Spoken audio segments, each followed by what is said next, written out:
नमस्कार दोस्तों, कैसे हैं आप सभी का स्वागत है आपके अपने चैनल राजीव कॉम्पिटिटिव क्लासेस में। दोस्तों, आज का वीडियो आप लोगों के लिए काफ़ी ज़्यादा महत्वपूर्ण होने वाला है, इसलिए इस वीडियो को एंड तक देखिएगा और ज़्यादा से ज़्यादा इस वीडियो को शेयर कीजिएगा। देखिए, आज आप लोगों का 3 दिसंबर है और 3 दिसंबर को शिक्षा विभाग में बड़ा बैठक किया जाना था एसीएस के द्वारा, जो कि हुआ है। उसी के तहत शिक्षा विभाग में बड़ा बैठक हुआ है। एसीएस बी राजेंद्र ने जारी किया आदेश। अब आदेश में आप लोगों का वेतन और एरियर को लेकर बहुत बड़ा अहम बात कही गई है। अब इसमें कहा गया है कि वेतन और एरियर का लाभ किन किन शिक्षकों को मिलेगा।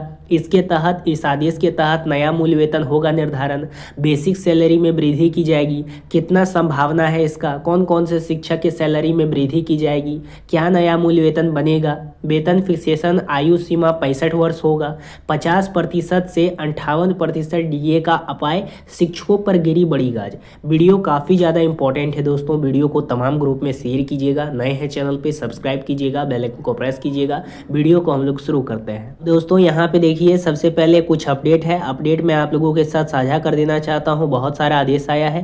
फर्जी उपस्थिति पर अब शिक्षक प्रिंसिपल दोनों पर होगी कार्रवाई।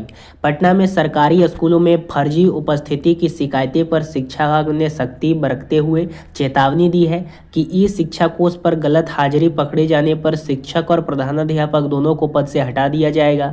दिसंबर से जिला स्तरीय मॉनिटरिंग सेल लगातार उपस्थिति पर नजर रखेगा, जबकि बिना अनुमति छुट्टी पर सैलरी काटी जाएगी। अब सभी स्कूलों में पहुंचे टैबलेट से रोज बच्चों की उपस्थिति, पढ़ाई, माध्यमिक भोजन, साफ सफाई की फोटो और वीडियो ई शिक्षा कोष पोर्टल पर अपलोड करना अनिवार्य है। देखिए, ये मैं आप लोगों को पहले ही बता चुका हूँ। हर एक शिक्षक को कह देना चाहता हूँ, आज के आदेश में भी इसका उल्लेख किया गया है कि सभी जो फर्जी तरीके से अपना उपस्थिति दर्ज करते हैं, जैसे कि मान लीजिए कि जो प्रधानाध्यापक होता है या प्रधान शिक्षक होता है, टीचर वहाँ पे जाते हैं और उनसे कंसल्ट करके अपना छुट्टी ले लेते हैं। तो यहाँ पे शिक्षा विभाग का बड़ा आदेश आया है कि ऐसा नहीं करना है, अब नहीं तो कार्रवाई की जाएगी। और एक एक आप लोगों को टैबलेट आप लोगों का स्कूल में भिजवा दिया है, जिसके तहत आपको साफ सफाई का फोटो खींच के भेजना है, मिड डे मील का फोटो खींच के भेजना है, कौन कौन से दिन में क्या क्या आप देते हैं बच्चों को खाने के लिए, वो फोटो खींच के भेजना है। हर एक चीज, पढ़ाई किस प्रकार से की जा रही है। अब आगे आप लोगों का अपडेट है। इस तिथि का वेतन एरियर भुगतान का आदेश, देरी पर होगी कार्रवाई। शिक्षा विभाग की समीक्षा बैठक के बाद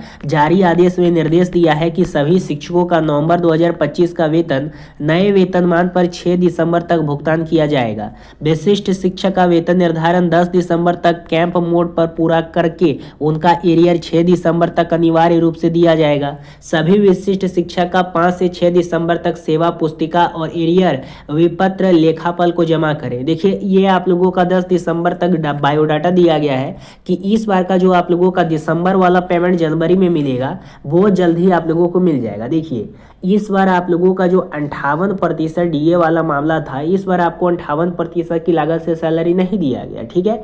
लेकिन इस बार भी आपको 50% के आधार पे दे दिया गया सैलरी। लेकिन अबरी बार का यानी दिसंबर वाला पेमेंट जब जनवरी में मिलेगा तो 58% डीए के साथ सैलरी दिया जाएगा, 7 पे कमीशन के साथ सैलरी दिया जाएगा और सेवा निरंतरता के साथ सैलरी दिया जाएगा।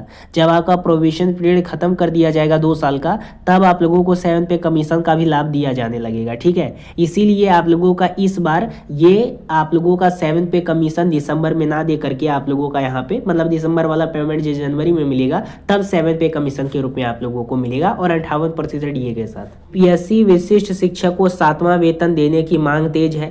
पटना में बिहार राज्य प्राथमिक शिक्षक संघ जयराम शर्मा गुट ने सरकार को ज्ञापन देकर बीपीएससी से बहाल प्रधान शिक्षक, विद्यालय अध्यापक और सक्षमता पास विशिष्ट शिक्षक को 7वां वेतन के तहत पूर्ण केंद्रीय वेतनमान, महंगाई भत्ता, मेडिकल एचआरए सहित सभी सुविधाएं देने की मांग की है।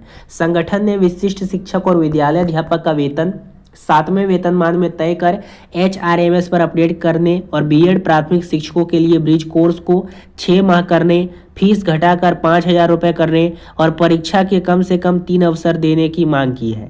साथ ही काउंसलिंग में तकनीकी कारणों से वंचित अभ्यर्थियों को दोबारा मौका देने का आग्रह भी किया गया है।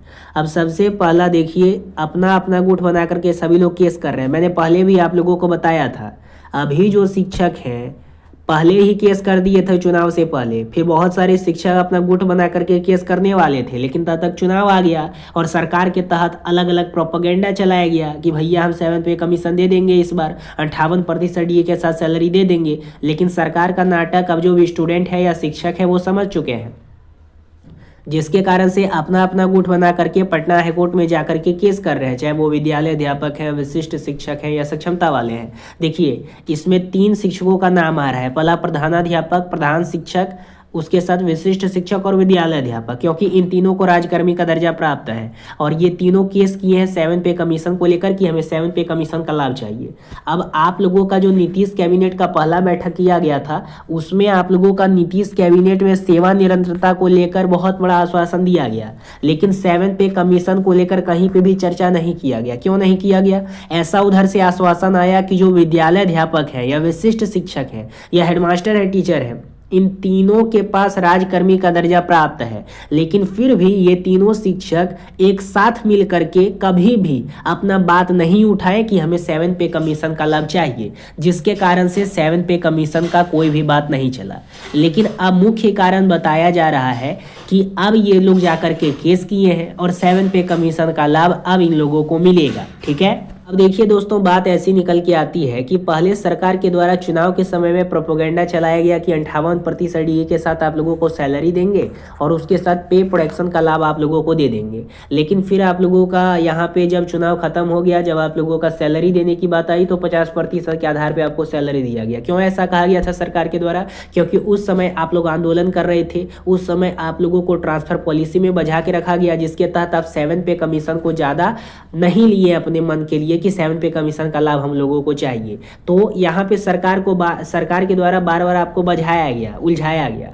लेकिन अब बात ऐसी नहीं रही है। सरकार जो भी स्टूडेंट है या शिक्षक है वो इनका नाटक समझ चुकी है। अब सभी शिक्षक जाकर के अपना गुट बना करके केस कर दिए हैं।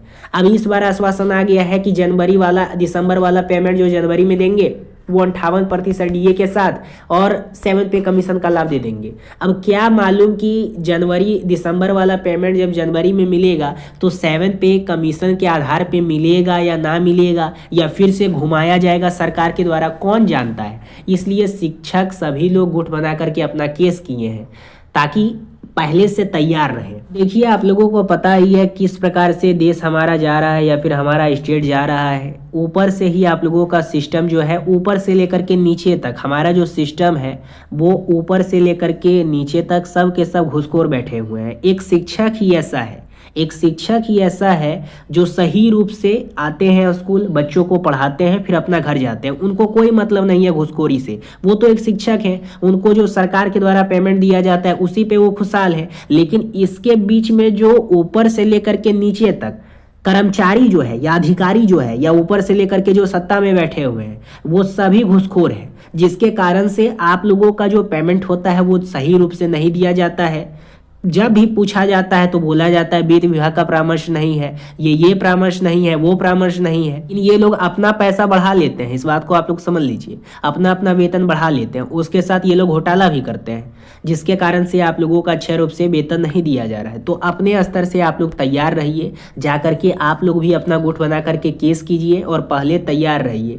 आप सरकार के भरोसे मत रहिए। संविधान में आपको पावर दिया गया है, अधिकार दिया गया है, सरकार से भी जा करके लड़ सकते हैं। जुडिशरी है आप लोगों का, भारत का आप लोगों का 4 स्तंभ है। पहला आप लोगों का एक्जीक्यूटिव है, जुडिशरी है, लेजिस्लेचर है, उसके साथ मीडिया है। तो आप लोग जुडिशरी का सहारा लीजिए, केस कीजिए, उसके बाद आप लोगों को जरूर सफलता मिलेगी। देखिए मैं पहले ही आप लोगों को बता देना चाहता हूँ, बहुत सारे बीपीएससी वाले लोग जाकर के केस किए थे सप्लीमेंट्री रिजल्ट को लेकर, तो उनको दिया गया क्या? नहीं। बहुत सारे ऐसे शिक्षक थे जो लोग जाकर के केस किए थे, उन लोगों का सर्टिफिकेट इनवैलिड कर दिया। जैसे कि बात करें प्रधान शिक्षक, प्रधानाध्यापक, विद्यालय अध्यापक या फिर विशिष्ट वाला, उनका एनआईयूएस का सर्टिफिकेट था, उनका एनआईयूएस वाला सर्टिफिकेट 18 मंथ बता करके इनवैलिड कर दिया गया। तो सभी लोग अपना गुट बना करके पैसा इकट्ठा किए, फिर सुप्रीम कोर्ट गए, वहाँ पे केस किए, अच्छा वकील को हायर किए, जीते, फिर यहाँ पे आए, फिर यहाँ पे फॉर्म भरे, परीक्षा दिए और अपना सिलेक्शन लिए।